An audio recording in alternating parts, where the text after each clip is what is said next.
Hey, how's it going? We're Valverde and Stiles, and you have clicked into another episode of Marketer in the Middle. That's right, and today we're going to be talking to Kacie Lett. She is the VP of Client Engagement at a really exciting innovation agency called 352 Inc.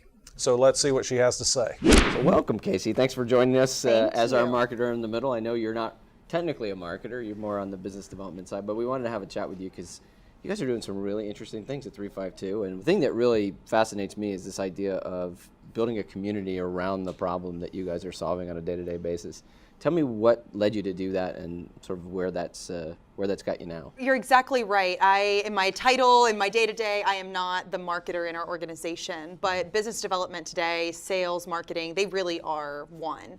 And so our agency, about 2 years ago, realized a shift in our own services, needs in our clients. And the first thing we would say to any of our clients, as I'm sure the two of you do, is let's start with the problem. Let's not jump to what we think, solution is. And so we went out and met with probably about 50 folks. Our customers are corporate innovators. So we said, instead of let's dreaming up, what they want, we're not corporate innovators. Let's go talk to them. That was the catalyst to really realize that community and content were two of the things that they were deeply desiring. What we said is, in talking to these folks, that what they desperately needed was to connect with each other. So their executives were saying, hey, this is a new foray that we're into. What are other people doing? If you are at AT&T, you maybe want to know what folks at Chick-fil-A are doing, what these big Atlanta brands specifically are out there innovating on, and knowing what risk to tolerate in your own organization. So that was the first place. And so we felt if we could create a community, we'd have a group called the Enterprise Entrepreneurship Series. If we could create that community, bring people together, help them learn from each other, and then take that to form our own service offerings, our own content, and put that back out into the market. Not only were we serving our immediate Atlanta audience, but we were also being able to serve people much further. So talk about the content part of that. So you put together this community, and so that gives you an ongoing insight into what kind of information that they were hungry for. And then does that come back to a certain part of your organization that generates that content, puts it back out there, and in what form? So the event series itself, we use that as really a kind of ongoing, maybe short-term immediate content. That could be something going out on social, that could be blog posts where we're using some of its video content. I know we've had experiences of working closely together to create that and share it back to the community. Assets and content for us are really helping arm our customers to go to their business and educate. So we become a catalyst for that education. And yes, of course, the byproduct is hopefully it's so great they want to come work with us, and that has been the case in some instances. But you mentioned something about making content not for your purposes, but giving the customer content that they can then use to educate within their own organization and for their own biz dev? Exactly, yeah. What I've realized is so frequently people in these organizations, the people that we work directly with, they are internal salespeople. They are consistently selling and creating buy-in and alignment to their organization. And sometimes it's one-off conversations over coffee or a report. But what's valuable is when we can give them content that lives on, something that is relevant and recent. These small pieces that help continually build their story. Sometimes we're in their organization helping tell that story alongside them. Well, what happens when you have a third party that comes in and is able to educate the group as a whole and let them no longer be selling into the company, but actually a part of that company? It's a bit of it's a nuance, but it's an important one. And content is such a powerful way to do that. What's interesting is that you're working with, because you've got this community, you're not having to create all the content on your own. And in fact, you're recognizing that, at this pace of change that's going on, that you can't possibly predict what's going to happen even a quarter from now. So you're having this conversation, and then you're plucking from that conversation pieces of content that you can move forward. That's the way that a lot of B2B organizations need to be thinking about content, is that we're generating content all the time. We become sort of this publishing house almost, where we hear it and we become the amplifier for it through the channels. And once they've started into the process, it's the buy-in, it's the continual reminder that you've got a partner out here that's looking out for your best interest. we're going to keep you educated, we're going to keep you aware and up to date on what's going on. Those things really, are what excite me about what you guys are up to. And you're probably starting to see the benefits now. This thing's probably churning a lot more leads than it did before, right? You are spot on. Our organization, yes, as it pertains to the event series, the work we're doing has shifted in a very intentional direction, and we're thrilled about it. But there have been so many byproducts that I don't know that I would love to say we had the foresight to say, oh, of course it's going to work that way. But I think that, seeing some of these ancillary benefits have made us really double down on exactly what you said, is how do we continue to be that amplifier? I like to think of us as two things, kind of a Swiss Army knife for the people that sit in these roles. How can we be, help you in biz dev, but also help you get projects off the ground? And then also a catalyst for innovation in their organization. And I think that we've really taken authentic interest in how do we solve for this broader problem. If you're working with us, it's not like you can say, oh, I'm going to go work with agency X or Y. Here's the price point I'm looking to hit. Instead, we're collaborating in a very real way, helping people get projects started, because working with us is our competitor is not the other agency, it's inaction.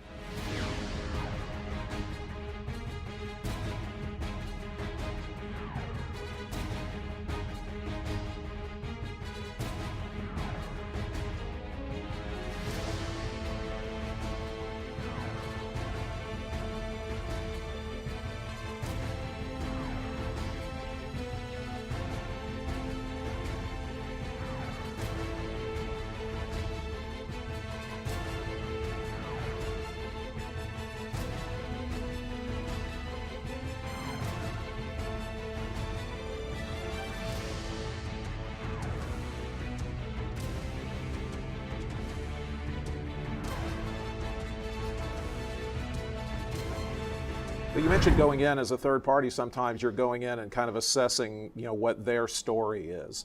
And of course, we're very much about storytelling, and we're sometimes surprised at how brands have not thought at all about their front to end story. What are you finding in terms of their maturity and knowing who they are and knowing how to communicate their value proposition? We work on internal and external messaging, who you are to your customer and who you are today versus who you want to be tomorrow. Sometimes you don't think that way internally. You think about existing people, process, politics, and how business has always been done. And creating that new narrative internally is arguably more important than even telling your customers, because if you don't have that all aligned. So I would say, our perspective is that we come in to really help understand that narrative. Sometimes people know it in fragments, but putting it together in a cohesive story, that's what you guys do. You understand the value of that, helping people see that holistic view.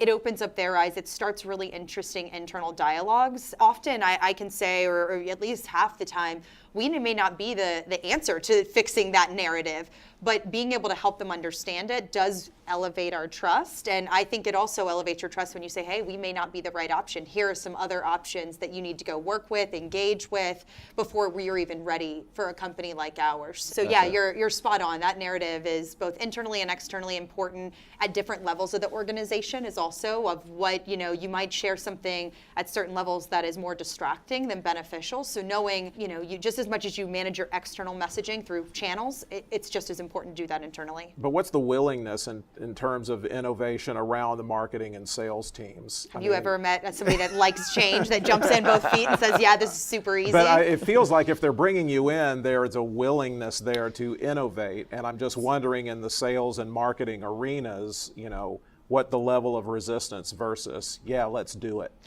I think there's a lot of interest in it. I think people, there's a strong desire. I don't think talk a lot about it. To talk a lot about it. I don't think you can turn on any tech blog, any business, publication, and not hear about disruption, not hear about, what are you doing for the next phase of your business. So yeah, especially public companies that have shareholders to say, hey, we're thinking about it. Yeah, they want to talk about it. But telling those same shareholders, no, we're actually having to shift our narrative, maybe not see the same growth quarter over quarter, be willing to keep that at bay while we focus on the next thing, that's hard. Well, I think that one of the things that I know you guys engage in is the concept of traction marketing, where you actually, as a product is being considered, poll the marketplace essentially, or have a dialogue with the marketplace through various means, and see how people will behave around a product before you actually complete it, and see how that plays into the actual development of the product. And I think that's an interesting place for a story is starting to emerge, right? There's a narrative that's being developed by that response to the product. Does it actually fit the brand? Do they see the brand in this, this sphere of innovation or not? This is a really important part of that traction marketing. So the beauty is that they can try something, without getting too far into it, without making too big a commitment to it financially or, the brand liability, let's say, and say, okay, well, maybe this will work, maybe it won't. And 352 can come alongside them and say, we'll go out and, and test that for you. And we'll find out whether that fits. And if it does, we'll add more fuel to that fire and keep going. If not, we'll back away and say, okay, let's look at another thing. It's the same in our world of marketing. We don't know how people will behave until they actually interact with something. How do they interact with that? I mean, when you start to uncover new narratives that they didn't expect, does it sort of resound within the organization? Are you seeing stuff like that happen? What I love about traction is, to exactly your point, you're able to understand your market and marketplace before you go double down. And big companies, they're used to when it's a launch, well, that means several millions of dollars. Well, traction enables you to do that on a very, very, a fraction of that. Mm-hmm. And the beauty of it, I always laugh, you're building a new business, people jump right to solutions and all the features without really even testing the market in many companies. They're very excited about their features. Yes, of course. It's somebody's brainchild. It's their baby, and they're like, I'm ready to see this. Trust me, it's going to be a hit. And I'm sure we've all had experiences in our careers where you expect that to be a hit, you get it out there, and nobody cares. It doesn't have any cats in it. If it had cats in it, we'd be fine. What we find is that the business is more responsive, the less risk we can take, the more risk we can remove from a decision, whether it's going to hurt their brand, whether it's going to hurt their bank account. And so what we try to say is, and try to get them to understand, and I'm making this probably sound very easy. It is not of a cultural shift, and you have to have the right people in the room, and usually the right seniority level that are committed to this change. I find it very difficult to actually drive change with people that don't have the ability to make the change in their organization. It's not something that I would say all enterprises are ready to do. We have some clients who have embraced it, have seen it at small scale, and then say, hey, this would be very interesting for us to roll across a couple different business units. It can also be challenging working with your core marketing group. Exactly. Sometimes people that are so, have ownership of the brand, and rightfully so. Right? They don't want the headline in some publication that something went wrong. That's their kind of metric for success. So how do you get them on board and feel comfortable that they can trust you with their brand? And sometimes we do it in a way that doesn't maybe even put the brand front and center. I've seen that, yeah.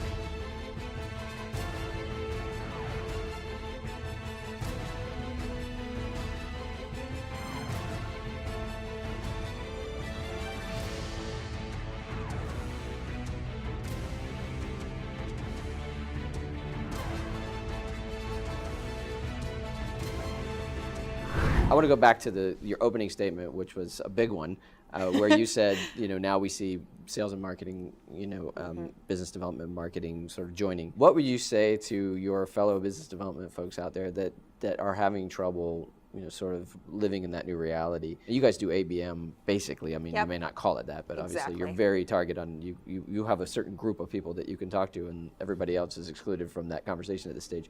But there are people who have, much larger audiences that they're trying to figure this out. What would you say to other people in your role about how they can take advantage of the marketing team from a content standpoint and down the funnel especially? I think that, marketers in any organization for a long time would tell you, here's your highest value customer, forget all the rest. Mm-hmm. And I think innately, as often business development and salespeople, if somebody likes you and is giving you good feedback, even if they're a fraction of the budget you want, it's attractive to go chase it because, hey, I have a friend out there. I want to be liked. Yeah. Exactly. It's like the core of every salesperson out there, right? I'm sure we all know someone. But my marketing team has taught me a lot about let's target in on those high value customers.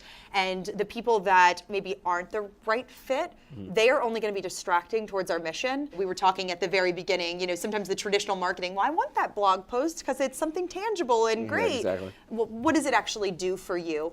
And that's been something we've had to ask ourselves a lot, assess existing marketing channels that maybe we've leaned on just to say, hey, we're publishing something, it's out there, we're active, we have a voice, but is it actually tying back to the bottom line? And so what we've realized is we've identified areas like the event series, like that kind of survey content I was mentioning, and said, okay, we know that's resulting in real opportunities on the table with the exact kind of people we want to work with. If that's the case, take a page out of our own traction book and say, why would you not just spend more time doing that and fleshing that out? Well, Kacie, we really appreciate you being with us. Thank you so and much. if you can think of any way to innovate or disrupt our show, by all means tell us. Yes. Please. That's the next session. We will come back for phase 2. Good, I've been assessing as we've been here. So good. thank you guys so Thank much. you. It was wonderful to be here. I appreciate it. There you go. That was Marketer in the Middle. We really appreciate you watching. That's right. Be sure to click over to marketerinthemiddle.com and hit that subscribe button so you can see when the next episode's available. That is also where you can leave us some comments. So if you agreed with what Kacie had to say or disagreed, we want to know about it. We'll see you next time. That's right.